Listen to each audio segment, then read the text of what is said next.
ನಾವು last time ಎಲ್ಲೋ ಹೇಳಿದ class of Mysuru ಅಂತಂದರೆ ಇಲ್ಲ ಮೈಸೂರಿನವರೇ ಅಂತಲ್ಲ ಎಲ್ಲನೂ. ಈಗ ಬೀರದಾರಣ್ಣ ಒಂದು ಕಡೆ ಇರ್ತಾರೆ, ನಾಣಿಯವರು ಒಂದು ಕಡೆ ಇರ್ತಾರೆ, ಕೊಡಗಿಂದ ಒಬ್ರು ಇರ್ತಾರೆ ಶರತ್ ಅವರು, ಪಕ್ಕ ಬೆಂಗಳೂರು ದತ್ತಣ್ಣ, ಪಂಚಭೂತಗಳು ಅವರೊಬ್ಬರೇ ಗಾಳಿ, ನಾವಿನ್ನ ನೀರು ಬೆಂಕಿ ಭೂಮಿ ಆಕಾಶ ಒಬ್ಬೊಬ್ರು ಇದ್ದೀವಿ. ಇವ್ರಿಗೆಲ್ಲ ಒಂದು ರೀತಿ ಮಾಡಿ ತಂದು ನಾವು ಮುಂದೆ ನಿಂತ್ಕೊಳ್ಳೋದು ಜಡ್ಜ್ ಅವ್ರ ಮುಂದೆ, ತಾರಮ್ಮ ಅವ್ರ ಮುಂದೆ. ಈ ಥರದ್ದು ಒಂದು ಕತೆ ಬೇರೆ ಥರ ಮಾಡ್ಕೊಂಡಿದ್ದಾರೆ. ಒಂದು ವಯಸ್ಸಿನ ಅಂದರೆ ಈ ವಯಸ್ಸು ಅನ್ನೋದಕ್ಕಿಂತ ಹೆಚ್ಚಾಗಿ ಆ ಒಂದು ಅನುಭವವನ್ನು ರಿಯಾಕ್ಟ್ ಮಾಡೋದಾಗ್ಬೋದು, ಮತ್ತು ಅದರಲ್ಲಿ ಇರೋದಾಗ್ಬೋದು, ಅದನ್ನು ಅನುಭವಿಸೋದಾಗ್ಬೋದು, ಇವೆಲ್ಲನೂ ಹೆಚ್ಚು ಚೆನ್ನಾಗಿ ಗೌತಮ್ ಮಾಡ್ಕೊಂಡಿದ್ದಾರೆ. ಗೌತಮ್ ನಿರ್ಮಾಪಕರು ಹೌದು, ಆಮೇಲಿಂದ ನಿರ್ದೇಶಕರು ಹೌದು. ಸುಮಾರು ವರ್ಷಗಳಿಂದ ಕನ್ನಡದಲ್ಲಿ ಕೆಲಸ ಮಾಡಿದ್ದಾರೆ. ಈಗ ಮಾಡಿದ ತಕ್ಷಣ ನಾವು ಭಾಳ ಖುಷಿ ಆಯಿತು. ಯಾಕೆಂದರೆ ನಿಮ್ಗೆ ಗೊತ್ತು, ಅಂದರೆ ಇದಲ್ಲದ ಪ್ರಾಯವಲ್ಲದ ಒಂದು ಕಥೆಗಳನ್ನು ಯಾರೇ ಮಾಡ್ಕೊಂಬಂದ್ರೆ ಅದು ನಮಗೊಂದು ಖುಷಿ ಆಗುತ್ತೆ. ನಾವು ಮಾಡ್ತಿದ್ದೀವಿ ಅಂತಲ್ಲ, ಕತೆ ಬರೀ ಆ ಏಜಲ್ಲೇ ಇರಲ್ಲ, 25-30. ಆ್ಯಕ್ಚುಲಿ ಅಲ್ಲಿ ಜೀವನನೇ ಶುರುವಾಗಿರಲ್ಲಪ್ಪ, ಆವಾಗ ದಿ ಎಂಡ್ ಅಂತ ತೋರಿಸ್ಬಿಡ್ತಾರೆ ಲವ್ ಮಾಡಿದ ತಕ್ಷಣ. ಆ್ಯಕ್ಚುಲಿ ಶುರುವಾಗೋದೇ ಅವಾಗಲ್ವಾ. ಆ ಥರದ ಕಥೆಗಳು ಮಾಡ್ಕೊಂಬಂದಾಗೆಲ್ಲ ನಮಗೂ ಒಂಥರ ಖುಷಿ ಆಯಿತು. Gautam wish all the best, ಒಳ್ಳೆಯದಾಗಲಿ ನಿಮಗೆ. ನಿಮ್ಮ ಈ ಜರ್ನಿ ಮತ್ತು ಈ ನಿರ್ಮಾಣ ಮತ್ತು ನಿರ್ದೇಶನ ಎರಡು ಹೀಗೆ ಸದಾ ಮುಂದುವರಿತಿರಲಿ. ಆಮೇಲೆ ನಮ್ಮ ಜೊತೆಗೆ ತುಂಬ ನಮ್ಗೆ ಇನ್ನೊಂದು ಖುಷಿಯಾಗಿದ್ದು ಅಂತಾರೆ ನಮ್ಮ ರಾವ್ ಅವರಿರೋದು. ಯಾಕೆಂದರೆ ಟಗರುಪಲ್ಯ ನಾವು ಅದರದ್ದು ಒಟ್ಟು ಹೆಂಗೆ ವರ್ಕ್ ಮಾಡಿದ್ರು ಅಂತ ಗೊತ್ತಾಯಿತು. ನಾನು ಮೊನ್ನೆ ಮಾಡಿದ್ದು ZEE5 ಮಾರಿಗುಡಿ PRK ಪ್ರೊಡಕ್ಷನಿಂದ. ನಿಜವಾಗ್ಲೂ ತುಂಬ ತುಂಬ ನಮ್ಗೆ ಅದೆಲ್ಲ ಖುಷಿ ಕೊಟ್ಟಂಥ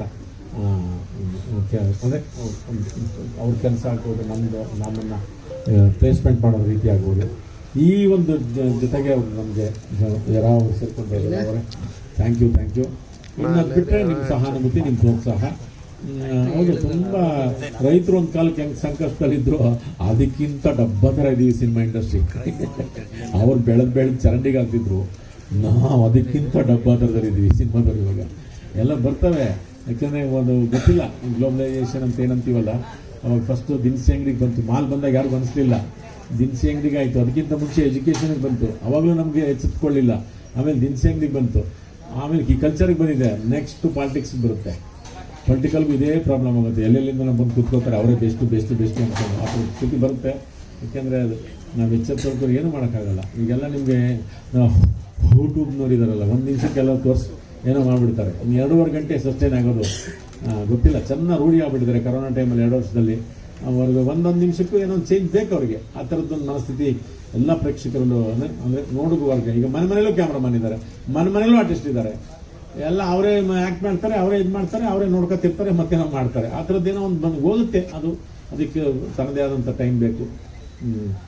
ಮತ್ತು ನಿಮ್ಮೆಲ್ಲರ ಪ್ರೋತ್ಸಾಹ, ಸಹಾನುಭೂತಿ, ಆಶೀರ್ವಾದ ಎಲ್ರಿಗೂ ಮೇಲೆ ಇರಲಿ. ಎಲ್ರಿಗೂ ಸಂದೇಹ ಇರೋ ಥರ ಇದು ಯಂಗ್ಸ್ಟರ್ ಸಿನಿಮಾನ, ಓಲ್ಡ್ ಸಿನಿಮಾನ, ರಿಟೈರ್ಡ್ ಸಿನಿಮಾನ, ಅದು ಯಾವುದೂ ಅಲ್ಲ.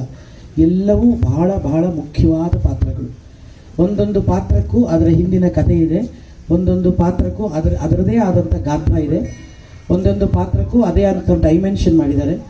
ಗೌತಮ್ಗೆ ಈ ಥರದ ಒಂದು ಸಬ್ಜೆಕ್ಟ್ ಹೆಂಗೆ ಅವ್ರಿಗೆ ಬಂತು ತಲೆಗೆ ಅನ್ನೋದೇ ನಮಗೆ ಬಹಳ ಆಶ್ಚರ್ಯ. ಒಂದು ಸತಿ ಕಥೆ ಹೇಳಿದಾಗ ಇದನ್ನು ಹೆಂಗೆ ನೆನೆಸ್ಕೊಡ್ರಿ, ಇದನ್ನು ಹೆಂಗೆ ಇದು ಮಾಡಿದ್ರಿ ಅಂತೇಳಿ. ಯಾಕಂದರೆ ಒಬ್ಬ ನಿರ್ದೇಶಕ ನಿರ್ಮಾಪಕನಾಗೂ ನಿರ್ದೇಶಕರಾಗೂ ಯಾರಾದ್ರೂ ಒಂದು ಸಿನಿಮಾ ಮಾಡಬೇಕು ಅಂತಂದರೆ ನಮ್ಮದೊಂದು ಫಾರ್ಮುಲಾ ಥರದ್ದು ಒಂದು ಇರುತ್ತವೆ. ಒಂದಷ್ಟು ಲವ್ ಸಾಂಗು, ಅದೊಂದು ಇನ್ನೊಂದು ರೊಮ್ಯಾಂಟಿಕ್ ಸಾಂಗು, ಇನ್ನೇನು ಸಾಂಗು, ಇನ್ನೇನು ಅದು ಇದು ಫೈಟ್ ಇಂಥವೆಲ್ಲ ಇರೋದ್ರ ಜೊತೆಗೆ ಈ ಥರದ ಒಂದು ವಿಶಿಷ್ಟವಾದ ಸಬ್ಜೆಕ್ಟ್ನ ಆರಿಸೋದಿದೆಯಲ್ಲ, ಅದು ದೊಡ್ಡ ಚಾಲೆಂಜ್ ಯಾವುದೇ ಒಬ್ಬ ನಿರ್ದೇಶಕನಿಗೆ.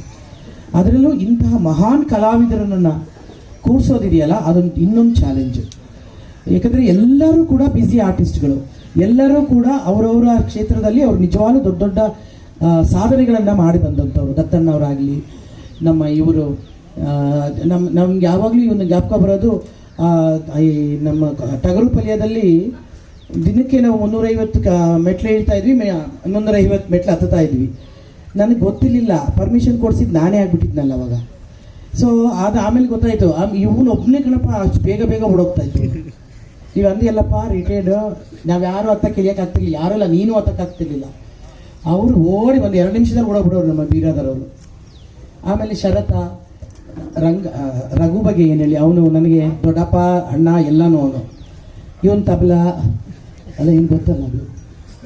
ಸೊ ಎಲ್ಲರೂ, ಆಮೇಲೆ ಈ ಎಲ್ಲರನ್ನು ಕೂಡ ಹಾಕೋದಿದೆಯಲ್ಲ ದೊಡ್ಡ ಚಾಲೆಂಜ್. ಅದು ಹಿಂಗೆ ಗೌತಮ್ ಸಾಧನೆ ಮಾಡಿದ್ರು. ಇನ್ನೊಂದು, ಸೃಷ್ಟಿಗೂ ತಾಯಿನೇ ಕಾರಣ ಆಗ್ತಾಳೆ, ಅದ್ರಿಗೆ ಮಕ್ಕಳಿಗೆ ಅರ್ಥ ಕೊಡೋದ್ರಲ್ಲೂ ತಾಯಿಯೇ ಕಾರಣ ಆಗಿರ್ತಾಳೆ, ಜೀವನವನ್ನು ನಡೆಸೋದಕ್ಕೂ ಕೂಡ ತಾಯಿಯೇ ಕಾರಣ ಆಗಿರ್ತಾಳೆ, ಜೀವನವನ್ನು ಸರಿದಾರಿಗೆ ತರೋದು ಕೂಡ ತಾಯಿಯೇ ಕಾರಣ ಆಗಿರ್ತಾರೆ. ಕೆಲವು ಸತಿ ತಪ್ಪು ದಾರಿ ತರೆಯೋಕ್ಕೂ ಕೂಡ ಹೆಣ್ಮಕ್ಳು ಸ್ವಲ್ಪ ಕಾರಣ ಆಗಿರ್ತಾರೆ. ಆದರೆ ಮತ್ತೆ ತರೋದು ತಾಯಿ ಅಂತಂದಾಗ ಒಂದು ಇಡೀ ಚಿತ್ರವನ್ನು ಸಂಪೂರ್ಣವಾಗಿ ಬಂದು ಒಂದು ತಾಯಿಯ ಮಡಲಲ್ಲಿ ಅರ್ಪಿಸೋದಿದೆಯಲ್ಲ, ಅದು ನಿಜವಾಗ್ಲೂ ಎಂಥ ಒಳ್ಳೆಯ ಥಾಟ್. ಅದು ತುಂಬ ತುಂಬ ಥ್ಯಾಂಕ್ಸ್ ಗೌತಮ್, ನನ್ನನ್ನು ಆರಿಸಿದ್ದಕ್ಕಾಗಿ ಈ ಪಾತ್ರಕ್ಕೆ, ಮತ್ತು ಇಷ್ಟು ಜನರ ಮಹಿಳೆಯರ ಜೊತೆ ಪಾತ್ರ ಮಾಡಿದ್ದಕ್ಕಾಗಿ. ರಾವ್ ಈ ಎದ್ದೇಳು ಒಂಚೂರು, ನಮ್ಮ ಕ್ಯಾಮ್ರಾಮನ್ ಈಗ ಇದರಲ್ಲಿ ಟಗರು ಪಲ್ಯದಲ್ಲಿ ಕೂಡ ಬಹಳ ಕಷ್ಟಪಟ್ಟು ಕೆಲಸ ಮಾಡಿದವನು, ಮತ್ತು ನಾವೆಲ್ಲ ಇಷ್ಟಪಟ್ಟು ಅವ್ರ ಜೊತೆ ಕೆಲಸ ಮಾಡ್ತೀವಿ. ತುಂಬ ಟ್ಯಾಲೆಂಟೆಡ್ ಹುಡುಗ. ಅವ್ರ ಜೊತೆ ಮತ್ತು ಇನ್ನು ಹಲವಾರು ಜನರು, ಇನ್ನು ಜಗ್ಗಪ್ಪ ಇವರು ತುಂಬ ಕಾಮಿಡಿ ಆರ್ಟಿಸ್ಟ್ಗಳು ಇದರಲ್ಲಿದ್ದಾರೆ, ಒಳ್ಳೊಳ್ಳೆ ಪಾತ್ರಗಳಿದೆ. ಮೈಸೂರನ್ನು ಒಂದು ಸಾಂಕೇತಿಕವಾಗಿ ತಗೊಂಡು, ಅಂದರೆ ಮೊದಲೆಲ್ಲ ನಮ್ಮ ರಾಜ್ಯವನ್ನು ಏನಂತಿದ್ರು, ಮೈಸೂರು ರಾಜ್ಯ ಅಂತಲೇ ಅಂತ ಇದ್ರು. ಅದಾದಮೇಲೆ ರಾಜಧಾನಿ ಬೆಂಗಳೂರು ಆಯಿತು, ಆಮೇಲೆ ಕರ್ನಾಟಕ ಆಯಿತು, ಅದೆಲ್ಲ ಆಯಿತು, ಅದೆಲ್ಲ ನಿಮ್ಗೆ ಗೊತ್ತೇ ಇದೆ ಹಿಸ್ಟ್ರಿ. ಒಂದು ಮೈಸೂರನ್ನೇ ಟೈಟ್ಲಾಗಿ ಇಟ್ಕೊಂಡು ಮಾಡೋದಿದೆಯಲ್ಲ, ಅದು ಅತ್ಯಂತ ಜವಾಬ್ದಾರಿಯಾದ ಒಂದು ಕೆಲಸ. ಎಲ್ರಿಗೂ ನಮಸ್ಕಾರ. ಕಥೆಯ ಹಿನ್ನೆಲೆಯಾದ ತಿರುಳು ಎಲ್ಲ ಈಗಾಗಲೇ ನಿಮಗೆ ಗೊತ್ತಾಗಿದೆ. ನಮ್ಮದು ಜೊತೆಲೊಂದು ಬಿಟ್ಟರಷ್ಟೇ, ನಮ್ಮದು ಮರ್ಯಾನೆ ಪುಟ್ಟ ಪಾತ್ರ ಮೈಸೂರು ಹೆಸರಿಟ್ಟಿದ್ದಾರೆ, ತುಂಬ ಖುಷಿ ಆಗುತ್ತೆ.